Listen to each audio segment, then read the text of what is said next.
thank you very much for appearing before the committee today. I understand that information on parliamentary privilege and the protection and obligation of witnesses giving evidence to Senate committees has been provided to you. So, on that basis, I will first ask MND Australia to provide a short opening statement. Thank you. Senators, thank you for the opportunity to be here for this really important inquiry. MND Australia remains committed to the government's objective of ensuring the NDIS is sustainable for future generations. Oh, cool, excellent. We support stronger safeguards against fraud, greater protections on accountability and measures to improve the scheme's integrity and efficiency. Our concern is that the savings don't come at the cost of delivering critical care. We're asking the committee to ensure that in pursuing these important reforms, the legislation does not unintentionally disadvantage Australians living with complex and rapidly progressing neurological conditions. We're also asking that the committee ensures that one of the most important reforms in recent times, the MND priority pathway, remains.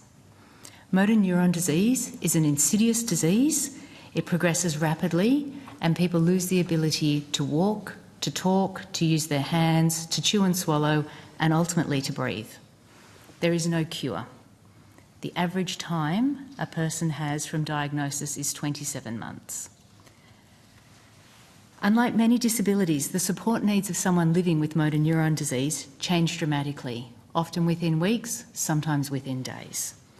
That's why the priority pathway is so important. Our message today is simple. The reform should preserve what is already working.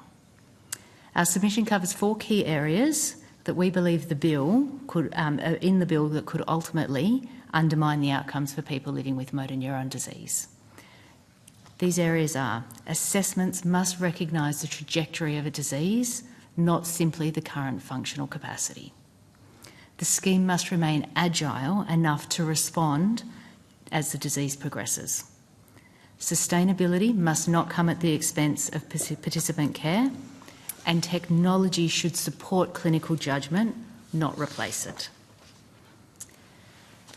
For assessments to understand the disease trajectory, it cannot be a point-in-time assessment. It cannot be a functional capacity assessment. Closely linked to this is also the need to move away from diagnosis as an accepted basis for establishing eligibility. There are some conditions where diagnosis alone itself provides the evidence of disability, and motor neuron disease is one of these. The scheme needs to remain agile to respond to people's changes as well. Rapid reassessments for people living with MND mean greater efficiency and greater cost savings by providing the services that are needed at a point in time. The proposed changes limiting who can request assessments, together with extending the timeframe from 21 days to 90 days, are particularly concerning. People with MND cannot wait 3 months for a decision after their needs have significantly changed. We also have a number of concerns around the lack of the legislation doesn't specify who a plan nominee can be, and we believe this needs to be plan managers and support coordinators, as well as a carer. We're also concerned by the provisions that allow plans to be suspended if a participant cannot be contacted. As MND progresses, people lose their ability to communicate, and so a plan should be, efforts should be made to contact plan nominees, support coordinators and plan managers before any plan is suspended. We're very concerned that the reforms are looking for sustainability over people's care. We believe that every effort should be there to hold providers to account and to stop fraudulent activity. However, we're concerned by the provisions that enable funding for categories of supports to be reduced in the interests of the scheme's sustainability. Financial sustainability is essential, but the fundamental purpose of the scheme should remain, and it needs to be the primary consideration.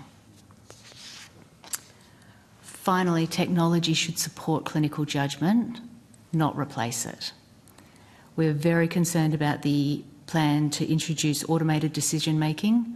we have seen how detrimental this has been in the Support at Home program to people's care, wellbeing, livelihoods and lives. We're seeking clarity that's absent in the exposure draft in the proposed legislation around the role of automated decision-making in assessments and planning processes. In line with the recommendations of the Office of the Australian Information Commissioner, if automated decision-making is to play any role in assessments and reassessments, there must be complete transparency around where it is used, strong human oversight, clear review mechanisms, and the ability for expert clinical judgment to override automated outcomes. Senators, I would like to conclude by returning to the priority pathway. We greatly appreciate the government's commitment to retaining this pathway. I want it clearly stated on behalf of the MND community, thank you. The priority pathway is working incredibly well. However, we seek reassurances that the elements that make it work so well will remain. Specifically, these are assessors, MND assessors to undertake the assessments. Assessors need to understand the nature of the condition of the people they're making decisions about. Funding continues to be approved within 30 days. Reassessments remain available and whenever clinically required. Reassessments can be requested and should be approved within 21 days.